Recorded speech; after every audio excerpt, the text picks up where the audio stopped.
সূরা আন-নাজিয়াত আয়াত সংখ্যা ৪৬ মক্কায় অবতীর্ণ। রহমান রহিম আল্লাহ তাআলার নামে। শপথ ফেরেশতাদের যারা নির্মমভাবে পাপীদের আত্মা ছিনিয়ে আনে। শপথ ফেরেশতাদের যারা সহজভাবে নেককারদের রূহ খুলে নেয়। শপথ ফেরেশতাদের যারা আমার হুকুম তামিল করার জন্য সাঁতরে বেড়ায়। শপথ ফেরেশতাদের যারা হুকুম পালনে দ্রুত এগিয়ে চলে। শপথ ফেরেশতাদের যারা নিজেদের কাজ সুষ্ঠুভাবে পরিচালনা করে। যেদিন কিয়ামত আসবে সেদিন ভূকম্পনের এক প্রচণ্ড ঝাঁকুনি হবে। কবর থেকে সবাইকে ওঠানোর জন্যে সাথে সাথে আরেকটি প্রচণ্ড ধাক্কা হবে। সেদিন মানুষের অন্তরসমূহ ভয়ে কম্পমান হবে। তাদের সবার দৃষ্টি হবে ভীত সন্ত্রস্ত। তারা বলে, সত্যিই কি আমাদের আগের অবস্থায় ফিরিয়ে নেওয়া হবে? আমরা পচে গলে হাড্ডিতে পরিণত হয়ে যাওয়ার পরও কি তা ঘটবে? তারা বলে, যদি আমাদের আগের জীবনে ফিরিয়ে নেওয়া হয় তাহলে সেটা তো হবে খুবই লোকসানের বিষয়। অবশ্যই তা হবে বড় ধরনের একটি গর্জন। গর্জন শেষ না হতেই হঠাৎ দেখা যাবে তারা কবর থেকে উঠে সবাই জমিনের ওপর সমবেত হয়ে গেছে। হে নবী সাল্লাল্লাহু আলাইহি ওয়াসাল্লাম, তোমার কাছে কি মুসার কাহিনী পৌঁছেছে? তাকে যখন তার রব পবিত্র তুয়া উপত্যকায় ডেকে বলেছিলেন, তুমি যাও ফেরাউনের কাছে, কারণ সে তার মালিকের বিদ্রোহ করেছে। তুমি তাকে জিজ্ঞেস করো, তুমি কি ঈমান এনে পবিত্র হতে চাও? আমি তোমাকে তোমার মালিকের কাছে পৌঁছার একটা পথ দেখাতে পারি, অতঃপর তুমি তাকে ভয় করবে। এরপর সে তাকে আমার পক্ষ থেকে নবুয়তের বড় একটি নিদর্শন দেখালো। সে আমার নবীকে মিথ্যা সাব্যস্ত করল এবং সে তার বিরুদ্ধাচরণ করল। অতঃপর ষড়যন্ত্র করার মানুষে সে পেছনে ফিরে গেল।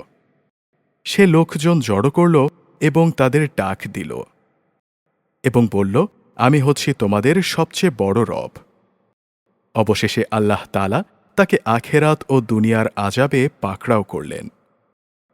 অবশ্যই এমন লোকের জন্যে এতে শিক্ষার নিদর্শন রয়েছে যে আল্লাহ তাআলাকে ভয় করে। তোমরা বলো, তোমাদের দ্বিতীয়বার সৃষ্টি করা কি বেশি কঠিন, না আকাশ সৃষ্টি করা বেশি কঠিন? আল্লাহ তাআলাই তা বানিয়েছেন। আল্লাহ তাআলা শূন্যের মাঝে তাকে উঁচু করে রেখেছেন, অতঃপর তাকে সুবিন্যস্ত করেছেন। তিনি রাতকে অন্ধকার দিয়ে ঢেকে রেখেছেন, আবার তা থেকে দিনকে বের করে এনেছেন। এরপর জমিনকে তিনি বিছানার মতো করে বিছিয়ে দিয়েছেন। তা থেকে তিনি তার পানি ও তার উদ্ভিদ রাজি বের করেছেন। তিনি পাহাড় সমূহকে জমিনের গায়ে পেরেকের মতো গেড়ে দিয়েছেন। এগুলো হচ্ছে তোমাদের জন্যে এবং তোমাদের জন্তু জানোয়ারদের উপকারের জন্যে।